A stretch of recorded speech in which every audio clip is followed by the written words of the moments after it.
Masechet Baba Kama, Daf Pechet Amud Bet. On va commencer par Pechet Amud Aleph, les deux dernières lignes de la page, à partir des mots Here Shote Vekatan, Pegiatan Ra. La Mishnah nous avait dit que il y a des personnes avec lesquelles la relation n'est pas souhaitable, c'est-à-dire qu'il ne faut pas avoir un incident avec eux. Ils auront toujours le dessus. C'est qui? Ce sont des personnes inconscientes, telles que le sourd, le petit ou le fou. Here Shote Vekatan. Pourquoi c'est problématique d'avoir affaire à eux? Car lorsqu'on leur fait du mal, il faut payer. Lorsque eux nous font du mal, ils sont exemptés de toute condamnation. Ils sont quittes. Alors, il ne faut pas avoir affaire à eux. Shlosha, Pegiatan, Ra'a. Bon, ça c'est le titre de la Gemara. Plutôt, la Gemara reprend comme titre cette phrase de la Mishnah, mais ce n'est pas pour l'instant le sujet. La Gemara maintenant va nous faire part d'un débat extraordinaire qui a eu lieu entre Rabbi Yirmiyah bar Abba et Rabbi Yehuda par rapport à une histoire vécue. Il était une fois un homme qui avait reçu de sa mère un legs. Sa mère s'est mariée 2 fois et étrangement, elle s'est mariée à chaque fois avec quelqu'un qui portait le nom de Abba. La première fois, elle a eu un fils avec ce monsieur Abba. Et ce fils-là va s'appeler Rabbi Shmuel bar Abba. Elle s'est mariée une seconde fois avec un certain Rabbi Abba. Et elle savait que si elle n'ordonnait pas un testament, ou plutôt si elle n'allait pas offrir à son fils son patrimoine, eh bien toute sa richesse à elle, tout son patrimoine qu'elle avait reçu comme dot en mariage de son père, c'est le mari qui hérite. Eh bien c'est son mari, son deuxième mari qui va hériter d'elle. Si jamais elle décédait la première, c'est son mari qui hérite de l'épouse. Alors, qu'est-ce qu'elle a fait? Astucieusement, elle a tout donné, elle a tout légué à son fils. De son vivant à elle. Elle a dit, je donne à mon fils tout mon patrimoine. Nous avons une règle. Lorsqu'une femme est mariée et qu'elle vient avec un patrimoine, alors ses nechassim s'appellent Nirse Milog. Qu'est-ce que ça veut dire Nirse Milog ou Nirse Melug? C'est-à-dire des biens qui vont être plumés par le mari. C'est-à-dire, en d'autres termes, c'est le mari qui a l'usufruit. Le capital reste appartenant à la femme, mais le mari peut jouir de tout le produit financier de ce patrimoine. Par exemple, si c'est un champ agricole, eh bien c'est lui qui va cultiver le champ, il va commercialiser les fruits, c'est lui qui empoche. Les pérotes, ce qu'on appelle les pérotes, c'est à lui. Si c'est un appartement, c'est lui qui encaisse le loyer. Mais le gouf, l'Aïcha, la pérote, la Baal, le foncier, le capital, appartient à la femme toujours. Ce n'est que les pérotes dont le mari peut jouir durant toute leur période de vie maritale. Si l'un ou l'autre décède, alors qu'est-ce qui va se passer? Parlons d'abord du divorce. S'il y a eu divorce, elle part avec tous ses biens. Elle récupère tous ses biens. Mais si elle est décédée, alors désormais, c'est le mari qui va hériter maintenant de ce capital. Si le contraire, c'est le mari qui est décédé, eh bien, elle récupère ses biens. D'accord? C'est clair. Maintenant, qu'est-ce qui s'est passé? C'est que madame, qui a eu un fils de son premier mariage, elle a écrit un shtar de legs à son fils de ce premier mariage, au détriment de son deuxième mari. Car si elle décédait la première, au lieu que ce soit son deuxième mari qui hérite d'elle, c'est son fils qui va hériter d'elle. Alors le deuxième mari n'était pas content. Il va aller se plaindre. Alors regardez maintenant comment ça va se passer. C'est que Le fils a été voir Rabbi Irmia bar Abba. Il lui a donné raison. D'ailleurs, Rabbi Irmia bar Abba, c'est un troisième Abba qui figure dans l'histoire. Abba, le premier mari. Rabbi Abba, le deuxième mari. Le Dayan aussi s'appelle Rabbi Irmia bar Abba. On a 3 Abba dans l'histoire. En tout cas, Rabbi Irmia bar Abba lui a dit, mon fils, tu es tout à fait dans tes droits. C'est toi qui es le digne bénéficiaire de ce legs. Ta mère t'a offert c'est bien. Alors, lorsque elle était vivante, alors en effet, elle était mariée à son deuxième mari, donc tu ne pouvais pas jouir de ses biens, étant donné que à Perot la Baal, c'est vrai que le Gouf Laïcha, mais à Perot la Baal, donc toi tu ne pouvais pas jouir des Perot tant qu'elle était vivante, car elle était mariée avec son deuxième mari. Mais maintenant qu'elle est décédée, donc le deuxième mari, il n'est plus marié avec elle. Ça y est, elle n'est plus de ce monde. Alors qu'est-ce qu'on fait maintenant avec le foncier, avec le capital? Ce n'est pas le mari qui va hériter, c'est toi qui vas prendre possession. Car déjà de son vivant, elle t'avait légué le capital. Donc ça te revient de droit. Il prend les pérotes aussi. À partir de là, désormais, dorénavant, même les pérotes seront à lui. Mais jusqu'à présent, les pérotes appartenaient au mari. Mais maintenant, les pérotes appartiendront à l'enfant. C'est ce qu'a dit Rabbi Irmia bar Abba au fils. Comme quoi c'est lui, le fils, qui est en droit de prendre possession des biens de sa mère. Mais le mari, Rabbi Abba, a été voir un autre Rav qui a retransmis à Rabbi Yehuda. Et Rabbi Yehuda, le Dayan, va dire que non, c'est pas le fils qui va prendre possession de ses biens, c'est le mari. Qui va tout récupérer. Pourquoi? Il s'est basé sur un enseignement de Shmuel qui va dire que la femme qui s'est permise de vendre ses biens, son patrimoine, du vivant de son mari, alors que son mari jouissait des pérotes, et elle a vendu le capital, sachez qu'à la fin, lorsque la femme décédera, si elle décède la première, le mari est le digne héritier et il peut aller saisir les acheteurs. Ces clients-là, qui ont acheté le patrimoine de la femme pendant qu'elle était mariée, eh bien, ils vont se retrouver à ce moment-là lésés, car le mari va venir les voir en disant « C'est moi l'héritier de mon épouse, donc le patrimoine qu'elle vous a vendu n'est pas à vous, il est à moi, il me revient. » De ce fait, puisque Shmuel nous a enseigné que la femme ne peut pas vendre le capital à qui que ce soit au détriment de son mari, qui plus tard deviendra le digne héritier, ainsi la mère ne peut pas donner à son fils ce legs, elle ne peut pas lui léguer ses biens au détriment de son mari. Voilà donc comment Rabbi Yehuda a donné raison au mari, et Rabbi Irmia bar Abba a donné raison au fils. Et finalement, tout ce qu'on va étudier aujourd'hui, c'est l'analyse des textes sur lesquels les deux se sont appuyés. C'est-à-dire, pourquoi Rabbi Irmia bar Abba n'est pas d'accord avec Rabbi Yehuda et vice-versa. Alors, on commence l'étude. Alors, je vous ai présenté de manière générale le sujet, mais maintenant, on va étudier sur texte. Imé de Rav Shmuel bar Abba me Agronia. La mère de Rav Shmuel bar Abba de la ville de Hagronia. Havat Nasivat le Rabbi Abba. Elle était remariée à Rabbi Abba. Kataftinu les Rav Shmuel, les Nirse, les Rav Shmuel bar Abba. Je répète. Kataftinu les Nirse, les Rav Shmuel bar Abba. Bera. Elle a écrit un acte de legs de tous ses biens à son fils Rav Shmuel bar Abba, qui était son fils du premier mariage.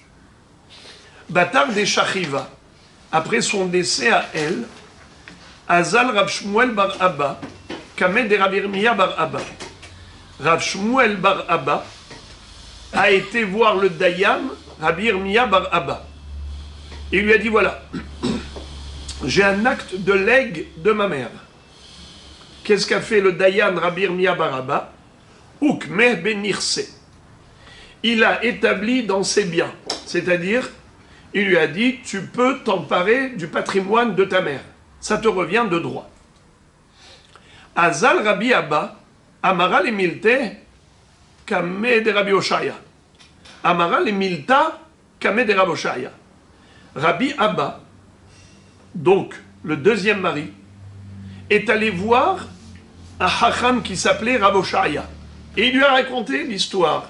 Il lui a dit, regardez, moi je suis le mari, elle, mon épouse, elle a donné à son fils, de son vivant, au lieu de me laisser à moi l'héritage. Maintenant qu'elle est décédée, qu'est-ce qui s'est passé? Le Dayan a donné à son fils tout ce que sa mère lui a légué. Azal Rabbi Oshaya Amara Kame de Rabbi Yehuda. Alors Rabbi Oshaya est allé le raconter au Dayan, Rabbi Yehuda. Amarle. Rabbi Yehuda va dire, pas du tout. Je ne suis pas d'accord de donner au fils.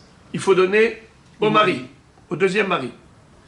Car, Achiyamar Shemuel, voici ce que j'ai entendu de mon maître Shemuel. Haïcha, Shemachra benirse milog, behaye ba'ala, umeta, habaal motzi miyad alekuchot. Une femme qui a vendu les nechassim qu'on appelle nirse milog, c'est-à-dire toute la dot en mariage, tout ce qu'elle a ramené avec elle comme patrimoine, dont les Chachamim ont dit que le mari reçoit les pérotes. C'est pour ça d'ailleurs que ça s'appelle nirse milog. Le mot meliga, ça veut dire plumage. Comme quand on retire les plumes à un poulet, eh bien ainsi le mari prend les fruits des biens de sa femme. Ça s'appelle nirse milog, les biens à plumer. Le mari plume. Dans le sens où il jouit de l'usufruit. Haperot la Baal. Bien que Hagouf l'Aïcha. Bien que le capital appartient à la femme, mais les pérotes, c'est au mari. Mais pourtant,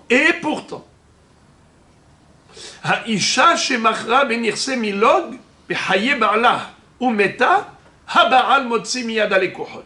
Shmuel nous dit, si la femme a vendu son droit, c'est-à-dire son capital, à quelqu'un, eh bien, normalement, si par exemple il y avait eu divorce, elle récupère ses biens. Et quand elle récupère ses biens, en fait, si elle a vendu à quelqu'un d'autre, ce quelqu'un d'autre peut recevoir ses biens maintenant qu'ils ont divorcé. Je répète, Réhouven et Tzipora sont mariés. Tzipora a amené un capital. Réhouven jouit de l'usufruit. Maintenant, imaginons que Madame Tzipora a vendu à Yehuda, elle lui a vendu ses biens. Alors pour l'instant, il ne peut rien faire avec Yehuda, pour l'instant. Avant de se marier avec le deuxième. Non. Je parle pas de deux mariages.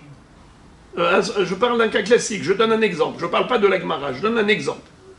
Une femme qui s'est mariée qu'une seule fois, elle est venue de chez ses parents avec un patrimoine. Son père lui a donné comme dot en mariage telle maison, tel champ agricole et ainsi de suite. Dès qu'elle arrive, le mari a le droit de jouir de l'usufruit.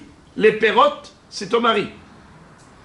Par contre, le capital, le foncier, reste la possession de la femme. La femme, qu'est-ce qu'elle a fait? Elle a vendu ses droits à quelqu'un. Elle a dit, voilà, le capital, je te le vends. Quand est-ce qu'il va pouvoir jouir, ce monsieur? Que si plus tard, il y a divorce. Ou bien, si le mari décède. Mais quel serait le din si c'est pas... Il n'y a pas eu divorce. Le mari n'est pas décédé. C'est la femme qui est décédée. Alors maintenant, est-ce que c'est les clients, les acheteurs qui vont prendre ces biens du mari? Ou bien le mari va dire à ses acheteurs, messieurs, vous avez acheté à risque. Car maintenant, ce n'est pas lui qui est décédé, c'est elle. Alors lui, maintenant, qu'est-ce qu'il va faire? Il va les saisir, il va les spolier, il va leur prendre tous ses biens en disant « Moi, je suis le digne héritier de mon épouse ». C'est comme ça qu'il va, Il a raison. leur prendre. Donc c'est ce qu'a dit Shmuel. Oui, C'est l'enseignement de Shmuel. C'est ça. Alors, Shmuel, c'était le grand maître de la génération. Alors Rabbi Yehuda dit à Rabbi Irmia bar Abba, tu ne vas pas contredire Shmuel quand même. D'accord? Shmuel a été possèque que le mari a le droit de venir, après la mort de sa femme, prendre les biens et les saisir, c'est-à-dire il va dire aux acheteurs, vous ne recevrez pas le capital, c'est moi qui le garde, car c'est moi l'héritier. Jusqu'à présent, j'avais les pérotes. Dorénavant, j'ai même le capital. La totalité m'appartient. C'est pas Yehuda qui disait ça?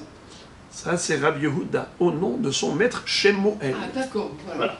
Alors, maintenant, puisque c'est comme ça que mon maître Shmuel a enseigné, alors ça remet en cause le psak halacha, le verdict de l'autre Dayan, Rabbi Irmia bar Abba, qui a donné raison au fils, au lieu de donner raison au mari. Car ce qu'on vient de dire maintenant, c'est quoi? C'est que le mari, c'est lui l'héritier prioritaire. C'est lui le prioritaire. Alors là aussi, c'est vrai qu'elle a légué à son fils, c'est bien, mais c'était au détriment de son mari. Le mari devrait pouvoir dire au fils, tant pis pour toi, c'est vrai que ta mère t'a donné un acte de legs, mais il est caduc, dans la mesure où c'est elle qui est décédée la première. Si c'était le mari qui était décédé le premier, La femme divorce. alors en effet, ou bien s'il y a eu divorce, en effet. Mais là, c'est elle qui est décédée la première, donc dans ce cas, c'est le mari qui est l'héritier. Et il est prioritaire sur le fils. Et par conséquent, il dit au fils, par-delà, c'est moi qui prends tout le patrimoine. Donc nous voyons maintenant qu'est-ce qui s'est passé. C'est que Rabbi Yehuda a contredit le psak halacha de Rabbi Irmia bar Abba. Rabbi Yehuda, en se basant sur Shmuel, il contredit Rabbi Irmia bar Abba. Voilà, c'est ça. Alors maintenant, la Gemara raconte qu'après que Shmuel ait donné raison au mari, au deuxième mari, ils ont été racontés à Rabbi Irmia bar Abba, qui lui avait donné raison au fils. Amrou akame de Rabbi Irmia bar Abba. Ils lui ont dit, voilà, ce qu'a dit Rabbi Yehuda au nom de Shmuel, que tu as tort. Il ne faut pas donner au fils, il faut donner au mari. C'est son deuxième mari qui est... Amar Lehu. Alors Rabbi Irmia, pour se défendre, il va dire, Ana matnita yadana. Moi, je me suis appuyé sur une Mishnah que je connais. Et c'est cette Mishnah qui m'a fait dire ce que je vous ai dit. Cette Mishnah figure dans ma Sechet Baba Batra. C'est là-bas où on traite des sujets de l'héritage. Il est écrit dans la Mishnah, Hakotev nechassav libno le'ahar moto. Si quelqu'un a écrit à son fils un acte de legs, et il lui écrit comme ça, mon fils, comme ça il dit à son fils, l'un de ses enfants, il lui dit, toi, je te donne tous mes biens. Rashi explique qu'il lui dit, mehayom ou l'aharmita. Qu'est-ce que ça veut dire mehayom ou l'aharmita? À partir d'aujourd'hui. Non, écoutez. Mehayom ou l'aharmita. À partir d'aujourd'hui, pour après la mort. C'est ça. Qu'est-ce que ça veut dire à partir d'aujourd'hui pour après la mort? Alors voilà, comme on a déjà dit, dans un terrain, par exemple un champ agricole, il y a deux choses. Il y a le foncier et il y a le produit agricole. Qui prend le produit agricole? C'est le mari. Le foncier à qui il appartient? À la femme. À la femme. D'accord? Alors maintenant, imaginons maintenant un père qui a écrit à son fils, tous les biens qui m'appartiennent, je te les donne dès aujourd'hui pour après la mort. Alors, qu'est-ce que cela veut dire? Ça veut dire que le capital reste ma possession, C'est ça. excusez-moi, le contraire. Les pérotes, je continue d'en jouir, et le capital est déjà à toi aujourd'hui. Je répète. Mais hayom ou l'aharmita. Je te donne dès aujourd'hui le foncier, mais tu ne peux pas encore en jouir. Car la jouissance de l'usufruit appartient au père encore. Car tant qu'il est vivant, évidemment qu'il veut jouir de ses biens. Alors, quand un père a légué son patrimoine à son fils en lui disant « dès aujourd'hui pour après la mort », ça veut dire dès aujourd'hui le capital et après la mort les pérotes. Voilà, c'est clair. Alors maintenant, quel est le din dans un cas pareil? Regardez ce que nous dit la Mishnah. Haben eno yachol limkor mipene shehem birshut ha'av.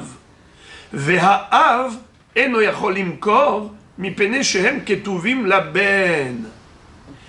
Aucun des deux, ni le père ni le fils, ne peuvent dans ce cas vendre totalement ce patrimoine, ce bien immobilier, que ce soit un appartement, que ce soit un champ agricole. Pourquoi pas? Car le père ne peut pas vendre totalement ce bien immobilier. Pourquoi? Parce que lui n'a que les pérotes. Oui. À qui appartient le foncier, le capital? À son fils. Et le fils non plus. Pourquoi il ne peut pas vendre totalement ce bien immobilier? Car lui n'est propriétaire que du gouffre, pas des pérotes. Les pérotes à qui appartiennent-ils? Au père. Donc ça fait qu'il ne peut pas y avoir une vente générale, globale, totale, ni par l'un, ni par l'autre. Car il n'est pas dépositaire, il n'est pas tributaire des deux. Il n'est pas détenteur du gouffre et des pérotes. Il y en a un qui est détenteur du gouffre, il y en a un qui est détenteur des pérotes, ce qui fait que chacun est limité dans ses droits, donc ils ne peuvent pas, ni l'un ni l'autre, vendre la globalité du patrimoine. Mais maintenant, quel est le din a posteriori? Ça, c'est a priori. On a dit, lui, il peut pas, lui, il peut pas. Mais maintenant, imagine, soit le père, soit le fils ont réalisé une vente. Ils ont effectué, en effet, une mechira. Voilà que, par exemple, regardez ce que nous dit la Mishnah, Machar ha'av. Le père a vendu. Alors, qu'est-ce qui va se passer? Regardez qu'est-ce qui va se passer. Mechurim ad sheyamut. En effet, c'est vendu jusqu'à sa mort. C'est-à-dire quoi? Donnez-moi un mot, un seul mot. Le père a vendu. Et il a vendu. Alors, dans ce cas-là, c'est vendu jusqu'à sa mort. Dites-moi un mot. Il a vendu le droit des pérotes. Bravo. Hazakou Bamour. Il a vendu les pérotes. Pérotes. Parce que qu'est-ce qu'il avait comme droit? Les pérotes. Alors s'il a vendu, il a vendu quoi? Les pérotes jusqu'à sa mort. C'est clair. Maintenant, Maharaben, si c'est le contraire, c'est le fils qui a vendu. Alors qu'est-ce qu'il vend? Son droit, c'est le capital. Et le capital, il peut le prendre tout de suite? Non. Pourquoi? Parce qu'en attendant, c'est le père qui jouit du capital. Il prend les pérotes. Alors regardez. Enlo la lokeyah hachiamut ha'av. Si Maharaben, si c'est le fils qui a vendu, quand est-ce que le client, l'acheteur, va pouvoir en jouir? Qu'après la mort du père. Très très bien. Fin de citation de la Mishnah. Maintenant regardez l'analyse de Rabbi Irmia bar Abba, une analyse qui lui a permis de déduire le psak halakha qu'il avait donné. Quand il avait dit au fils, tu es tout à fait en droit de prendre possession des biens que ta mère t'a légués, c'est pas pour rien. C'est sur la base de l'analyse suivante. Regardez. Il va dire Kimaït av miha itle la lokeah ve'afal gav de metaben behaya av de lo atuli de aben que Rabbi Shimon ben Lakish de amar loshna metaben behaya av de lo atuli yadeh de ben, loshna meta'a behaya ben, de atul yadeh, de ben, kana lokeah, deitmar, machar ben behaye ha'av, umet ben behaye ha'av. Rabbi Yochanan amar lo kana lokeah. Rish Lakish Amar, Kana Lokeach. Rabbi Yochanan Amar, Lo Kana Lokeach. Amar Lecha Ki Katane Matnitin. Machar Haben, Lo Kana Lokeach. Ad Sheyamut Ha'av. Vechi Mait Ha'av. Itlel Lokeach. De lo met haben bechaye ha'av, de atuli de haben. Aval met haben bechaye ha'av, de lo atu. L'idée de ben. Alors j'ai mal l'intonation, je reprends mon intonation. L'chim ha'it ha'av itlel ha'lokeach, de lo met haben bechaye ha'av, de atuli de haben. Aval met haben bechaye ha'av, de lo atuli de haben, ki ma'it av nami, litlel ha'lokeach. Alma kasavar, kinyan perot, ke kinyan aguf dami. Vechi zavin, lavdi de zavin.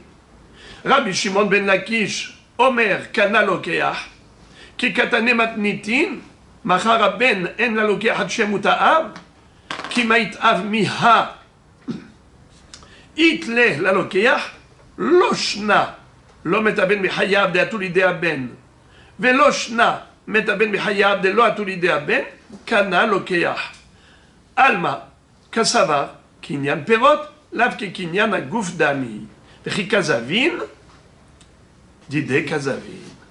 Ve anan, hashta, ben Rabbi Yirmiyah bar Abba, ou ben Rabbi Yehuda, ki Rabbi Shimon ben Lakish svira leo.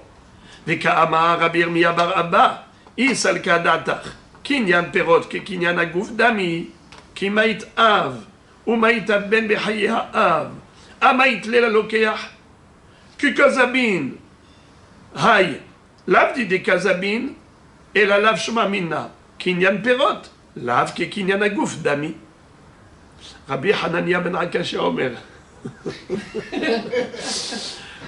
vous m'excuserez, si j'ai tout lu en bloc, je vous explique pourquoi je l'ai fait, à titre pédagogique, pour que vous compreniez que la complexité de ce qu'on va étudier maintenant, c'est du fait que tout s'emboîte, tout s'enchaîne, et les éléments sont enchevêtrés les uns dans les autres, et donc en fait, il faut avoir un aperçu général pour pouvoir rassembler toutes les pièces du puzzle.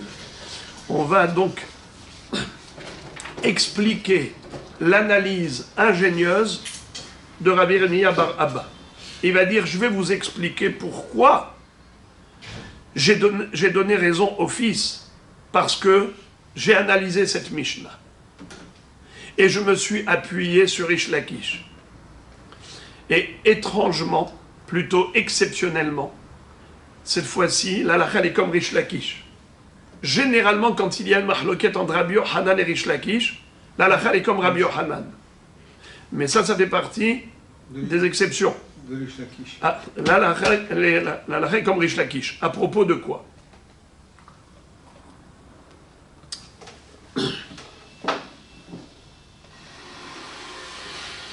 On va voir dans quelques secondes une mahloket clair entre Rabbi Yochanan et Rish Lakish à propos de Kinyan Perot qui Kinyan Agouf, Olaf qui Kinyan Agouf Dami.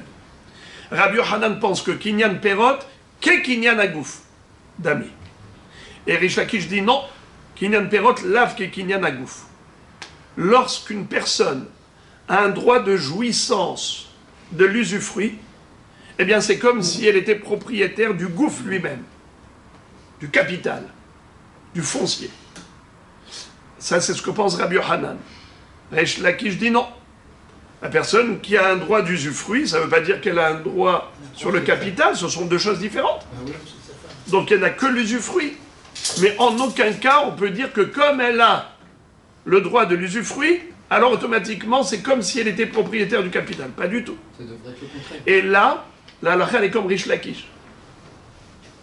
Alors maintenant, commençons.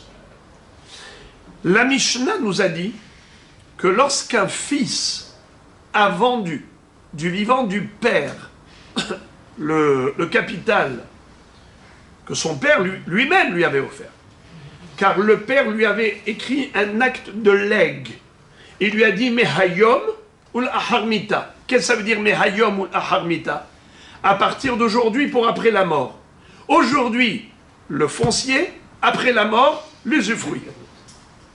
Aujourd'hui, tu es propriétaire du capital, mais le père dit, c'est moi qui jouis en attendant de ce capital. Mais le jour où le père décède, eh bien le fils reçoit également les pérotes. Mais en attendant, jusqu'à la mort du père, qui est-ce qui a les pérotes? C'est le père. Le père maintenant qui a les pérotes. Quand le père a les pérotes, comment le fils a pu vendre? Qu'est-ce que tu dis? Mais il a vendu son droit. Il est propriétaire du capital puisque le père lui a donné le capital dès aujourd'hui. Il lui a dit Mehayom ou l'Aharmita. Mehayom, le gouffre, le foncier, le corps. Les Aharmita, les pérotes, les fruits. Donc aujourd'hui, à qui appartient le foncier? Au fils. Maintenant, le fils a vendu. Il a vendu ce patrimoine. Il a vendu le foncier. Est-ce que le kinyan a eu lieu, oui ou non? Est-ce que la vente est valide ou invalide? Pas du tout. Si, on a vu que la Mishnah a dit clairement que à la mort, si jamais le père décède, l'acheteur est propriétaire. Oui, mais il n'est pas mort le père. Alors pourquoi vous dites marloquette? Parce que vous avez dit que le fils il a vendu le gouffre. Oui, mais c'est ce qu'on a dit. Du vivant du père. Du vivant du père. La Mishnah, elle est bien avant Rabbi Yohanan. La Mishnah. Mishnah Masechet Baba Batra. La Mishnah, qu'est-ce qu'elle dit? Ni Rabbi Yohanan, ni Rish Lakish, ni Shmuel, ni personne ne peut contredire une Mishnah. La Mishnah a dit, si le père a donné au fils le capital, le foncier, le gouffre, bien que le père continue de jouir de l'usufruit, des pérotes, si le fils a vendu le capital est vendu.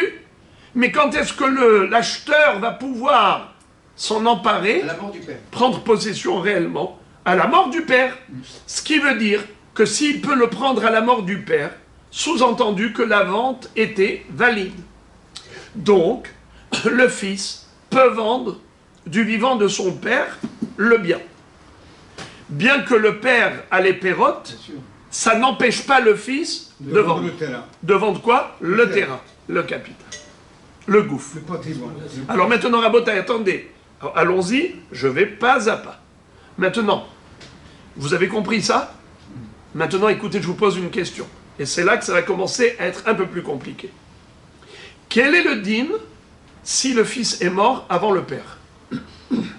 Est-ce que l'acheteur peut venir prendre le bien immobilier du père Pas du tout. après la mort du père? Pas du tout. Je m'explique. Après la mort, Après la mort du père. C'est-à-dire... Vous avez dit le fils. Le Vous avez dit foncier le revient fils. au père. Alors écoutez attentivement, je pèse mes mots et je parle lentement afin qu'aucun élément ne vous échappe. Parce que s'il manque un élément, aouda. Alors, je répète. Le père a légué à son fils le bien immobilier. On a dit que le père, en effet, lui a donné le gouffre à partir d'aujourd'hui, mais les pérotes qu'après sa mort, après le décès du père. Maintenant, le fils, qu'est-ce qu'il fait? Il a vendu à des clients le gouffre, le corps, c'est-à-dire le capital. Très bien. Donc ça, c'est numéro 1, legs du père au fils. Numéro 2, la vente du fils à un étranger. Maintenant, là, on avait dit, qu'est-ce que dit la Mishnah? Dans un cas pareil, qu'est-ce qu'elle dit la Mishnah? C'est bon. Que c'est bon, ça veut dire quoi c'est bon? La transaction est bonne. Elle est bonne, et quelle est la répercussion, quelle est la retombée? Quelle est l'incidence de cette vente? C'est que pour l'instant, les pérotes c'est au père toujours. Oui. Non, que le père Et- le gouffre est à l'enfant. Et que le gouffre, Quelle est l'incidence de cette vente? Je répète, le fils a vendu à un étranger. Vous m'avez dit, la Mishnah nous a dit, la vente est valide. Oui. Quelle est l'incidence de cette vente? Quelle est l'incidence? C'est que le père continue à rester. Quelle est l'incidence de la vente? Je vous demande de la vente. Là, le fils n'est plus propriétaire du terrain. Mais l'incidence... Comment? Le fils n'est plus propriétaire du terrain. Quelle est l'incidence de la vente? que l'acheteur pourra récupérer. Bravo! que l'acheteur pourra récupérer le bien à la mort du père. Voilà. C'est ce qui est écrit dans la Mishnah, c'est ça ce que je vous demande. Exactement. Quelle est l'incidence de la vente? Réponse, eh bien cette vente donne à l'acheteur un droit de prendre ce bien immobilier. Mais quand?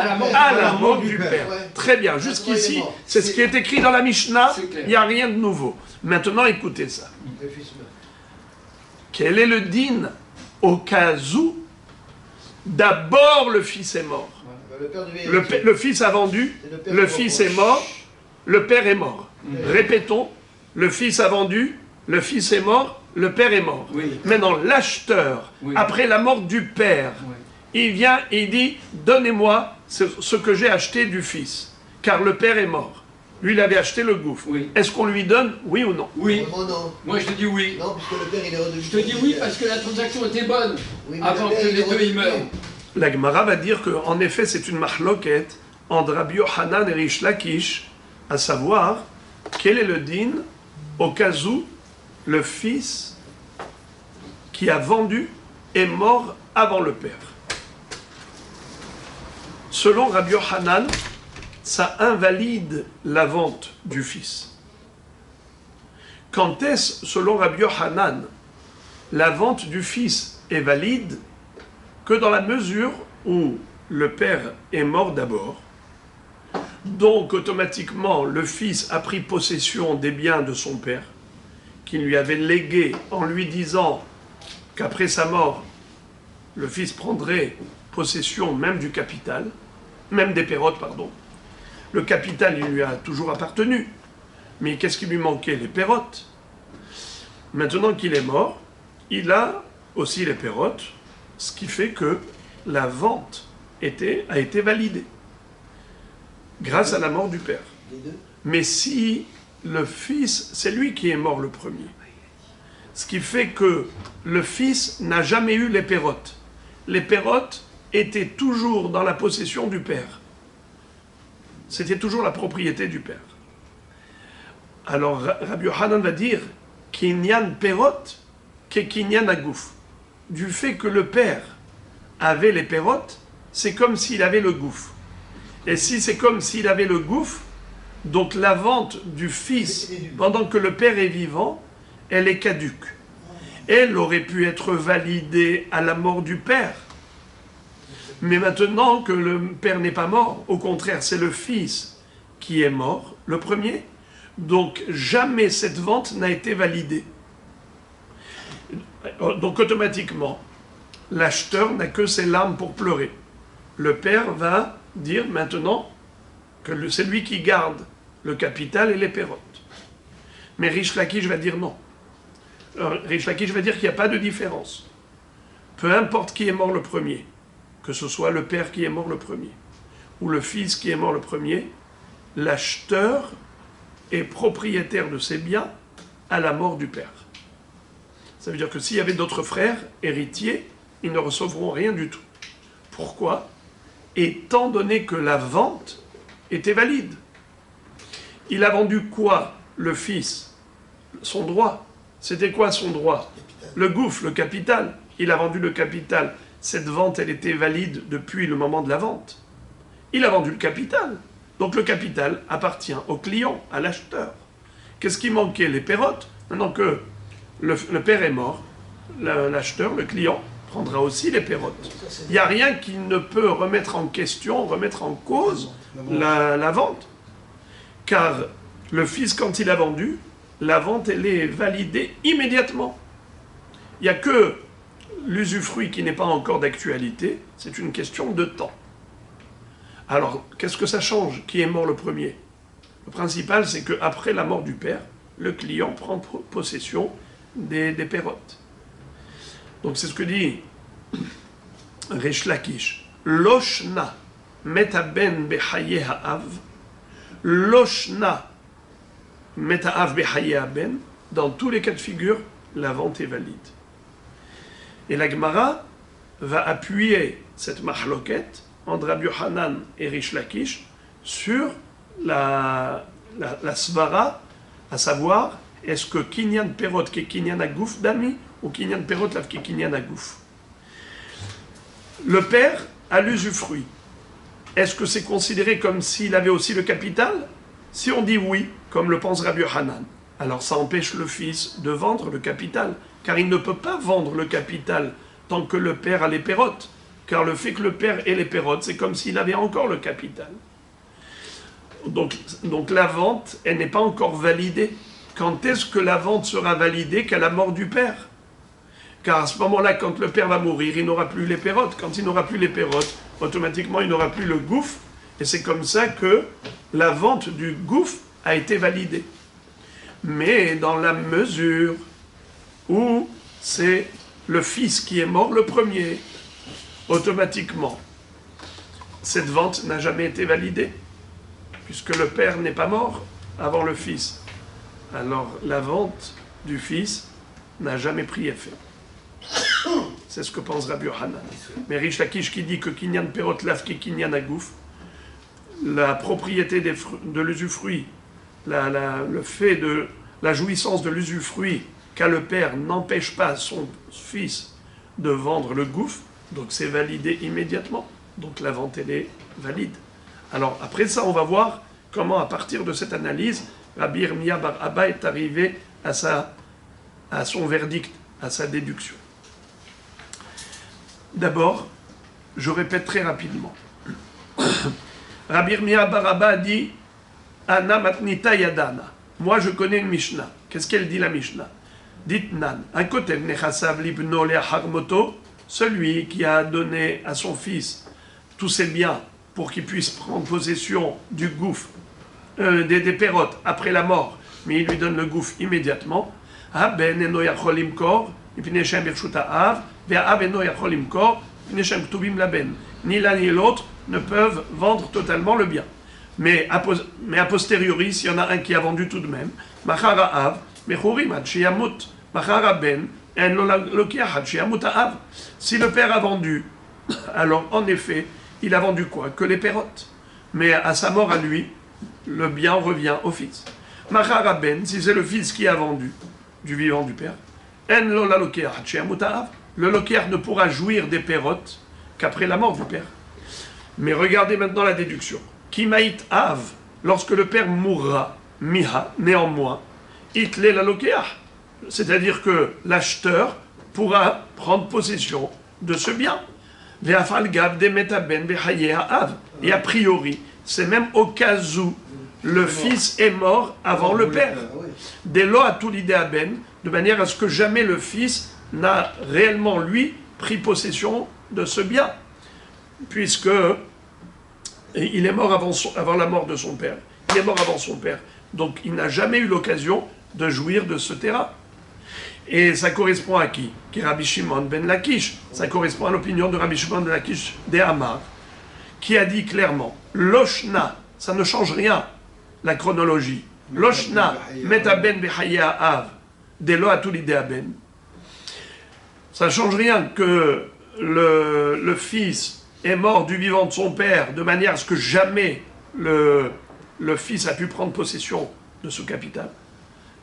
Loshna meta avbehaya ben, ça ne change rien.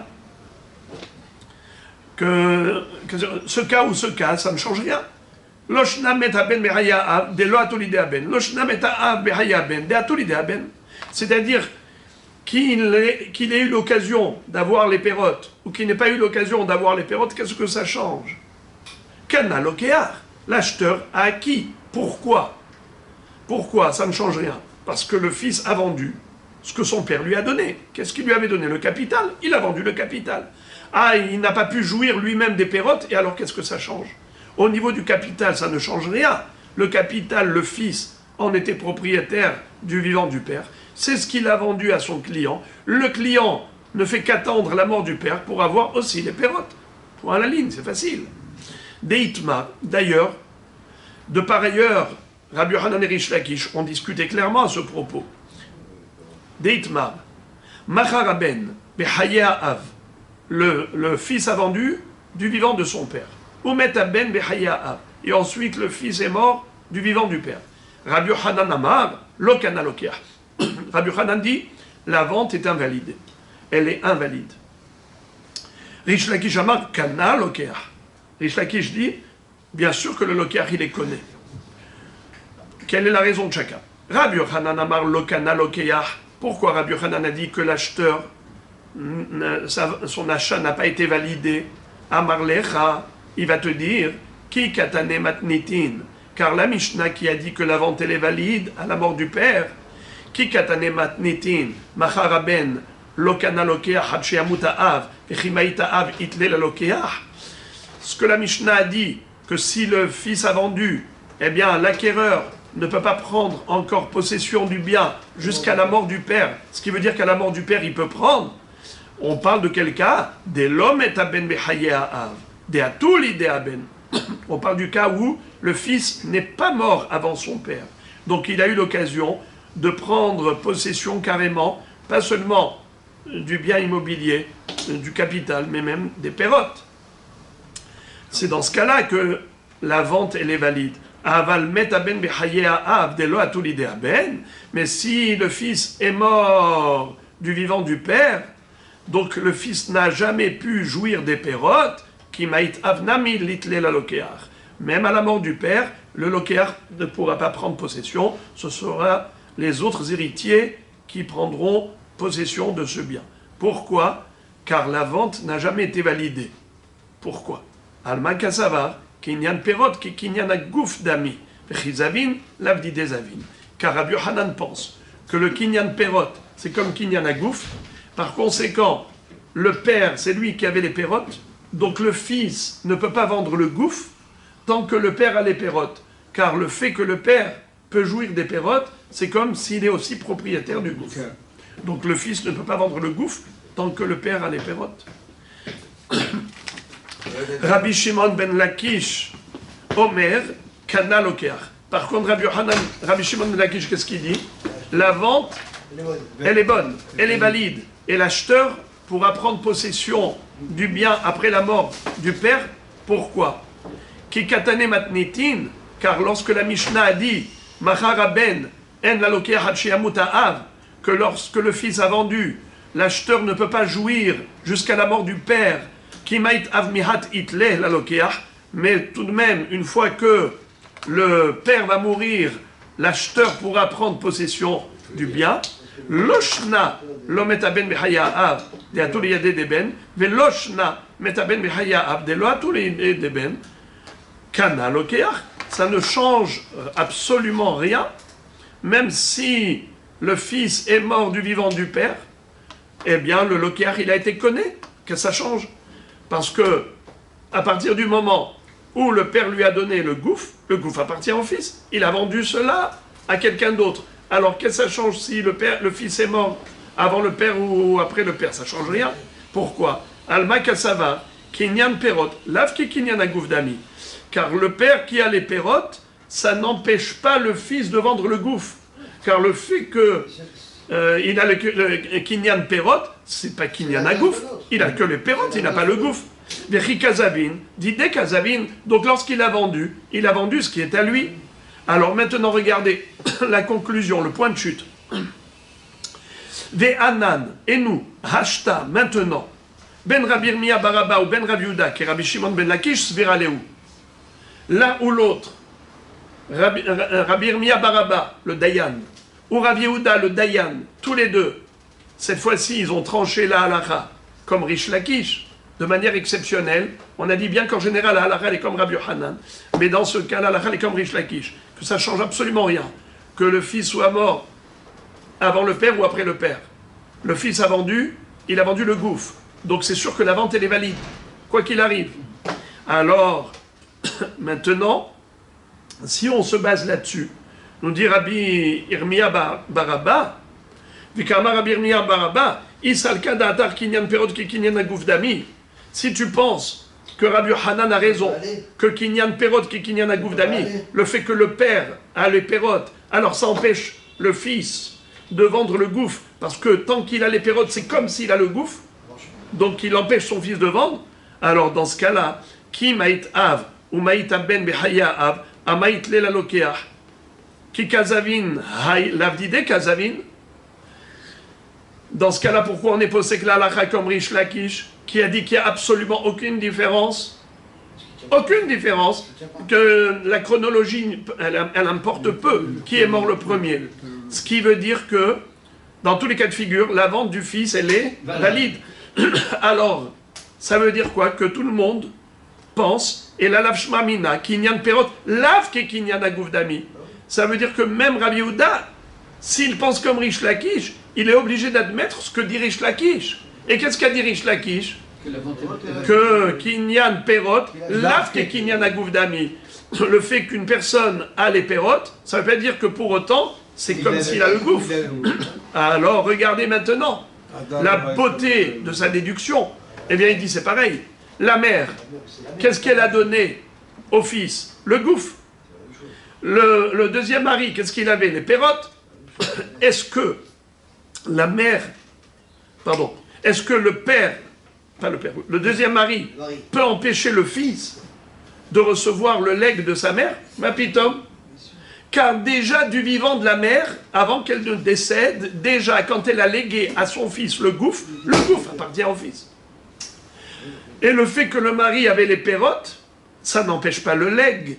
Alors comment Rabbi Yehuda a pu dire au nom de Shmuel que de la même façon que Shmuel ait dit que le mari peut venir voir les acheteurs, si une femme a vendu des biens aux acheteurs, eh bien, le mari peut venir leur dire, messieurs, votre achat est caduc, car moi j'avais les pérotes, maintenant je prends aussi le gouffre, je suis le digne héritier de mon épouse.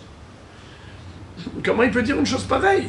Mais la Mishnah nous a dit que le fils, quand il a vendu, bien que son père avait les pérotes, lui il a vendu le gouffre. La vente, elle est valide.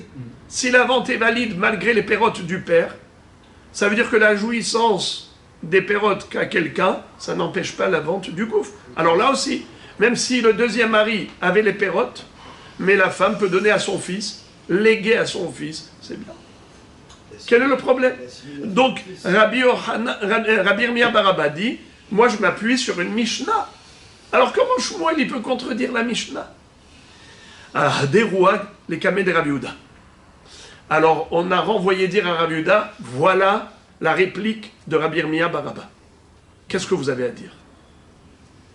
Il a une Mishnah. Personne ne peut contredire une Mishnah. Rabbi Yehuda a dit, Zo ena doma le Mishnatenu, ça veut dire qu'il y a une différence entre le cas de Shmuel et le cas de cette Mishnah qu'a cité Rabbi Irmia Baraba. Rabbi Irmia Baraba parlait d'un fils qui a vendu le capital que son père lui avait légué, lui avait donné en disant Me'ayom ou la harmita, c'est-à-dire depuis aujourd'hui je te donne le capital, mais les pérotes ça reste au père. Et malgré tout, il peut vendre. Il peut vendre. Rien n'empêche le fils de vendre ce capital. Et pourtant, Shmuel lui-même a dit que si la mère avait légué à son fils ce bien, eh bien, pas seulement, une femme, Stan, une femme, qui vend tout son patrimoine à quiconque, à la mort de l'épouse, le mari en tant qu'héritier vient voir les acheteurs et leur dit, messieurs, étant donné que lui il est héritier de sa femme, tout ce qu'elle a vendu, c'est caduc. Comment ça se fait? Pourtant, au moment où elle a vendu, elle était propriétaire du gouffre. Lui, il n'avait que les pérotes. Alors, comment ça se fait? Alors, lui, Shmuel dit, voilà la différence. Zu enadoma le mishnatenu, maitama, amar Rabbi Yosef. Rabbi Yosef dit quelque chose de très subtil pour expliquer Shmuel. Itane ifra akotem nechasav le aviv. Ikale mifshat minna de kinyan perot lavke kinyan aguf dami. Et là, acheta de katane akotem nechasav libno. Mishum de raoui le yorshohu. Rabbi Yosef dit, tu vois que la Mishnah a parlé d'un cas précis. C'est qui a légué à qui? C'est le père au fils. Si on avait parlé d'un cas inverse, un fils qui lègue à son père, c'est bien. Un fils qui est riche, qui donne à son père. Et si on nous avait dit à ce moment-là, si le père a vendu ce qu'il a reçu de son fils, la vente elle est valide et ainsi de suite, à ce moment-là tu as une preuve en effet que Kinyan Perod, l'Afki Kinyan Agouf, et que en effet, la vente de celui qui est propriétaire du gouffre n'est pas invalidée à cause des pérotes qu'à l'autre, n'est-ce pas? Là, tu aurais eu une preuve superbe. Mais là, on nous a parlé du père qui a donné au fils. Un fils, il est naturellement l'héritier de son père. Puisque Raoui le Yorcho, c'est la raison pour laquelle, quand il a vendu, la vente, elle est valide. Même du vivant du père. Pourquoi? Parce que dans le futur, ce sera lui le digne héritier. Donc par rapport à ce qui va se passer plus tard, dès à présent, ce qu'il fait, ça a un effet. Il y a une prise d'effet de la vente immédiatement grâce au fait que plus tard, il deviendra le digne héritier. Amarlé Abaye, Abaye dit quoi? C'est quoi ce pirouche-là? Atou Bera Yaritaba Abalo Yarit Bera. Pourquoi il n'y a que le fils qui peut hériter le père? Pourquoi le père ne peut pas hériter de son fils? Bien sûr qu'il peut. Alors pourquoi dans ce cas-là ils ont écrit un testament? Pourquoi ils ont écrit un acte de legs? Et là,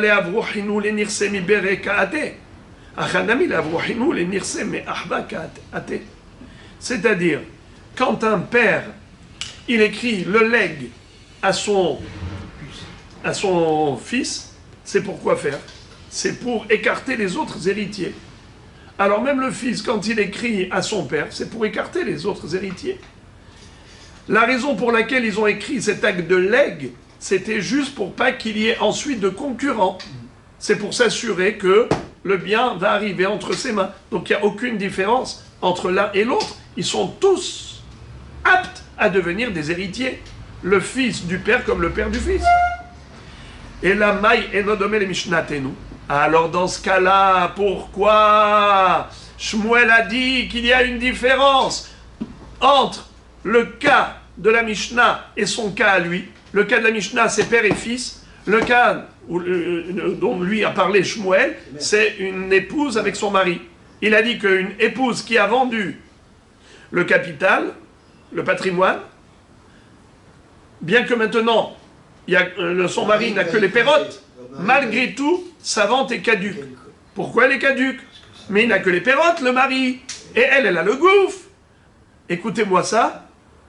Mishum takanat usha. C'est juste une institution du Sanhedrin lorsqu'il se trouvait dans la ville de Usha. Vous savez que le Sanhedrin a été exilé 10 fois.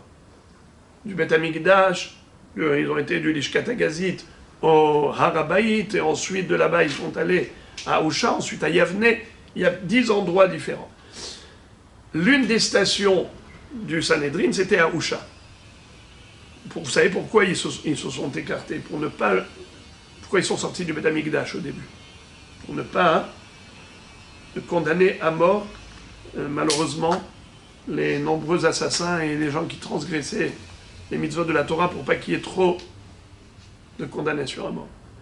Alors quand le Sanhedrin n'est pas à sa place, il ne peut pas y avoir de condamnation. Tov, maintenant écoutez ça. Le Sanhedrin, quand il était dans la ville de Usha, il a institué plusieurs takanot. L'une d'entre elles, ils ont dit, pour qu'il y ait le shalom baït, eh bien il faut que le mari ait non seulement l'usufruit des biens de sa femme, pendant qu'ils sont mariés, et non seulement il deviendra l'héritier du patrimoine de sa femme, même du gouffre, comme la Torah l'a dit, que le mari est héritier de sa femme, mais en plus de cela, c'est que si elle, de son vivant, elle avait légué à quelqu'un ou même vendu à quelqu'un, le mari, à la mort de son épouse, il peut aller voir cette personne et lui dire, monsieur, tout ce qu'elle a fait, c'est caduque. Donc de la même façon que si elle a vendu, c'est caduque, ainsi si elle a légué à son fils, c'est caduque. C'est ça ce que dit Shmuel. C'est une takana de Usha. C'est vrai que selon la Torah, tout va bien. C'est vrai que selon la Torah, la logique veut que la vente du fils, la vente, le legs de l'épouse, c'est comme la vente du fils. La vente du fils, on a dit que c'était valide, c'était valable.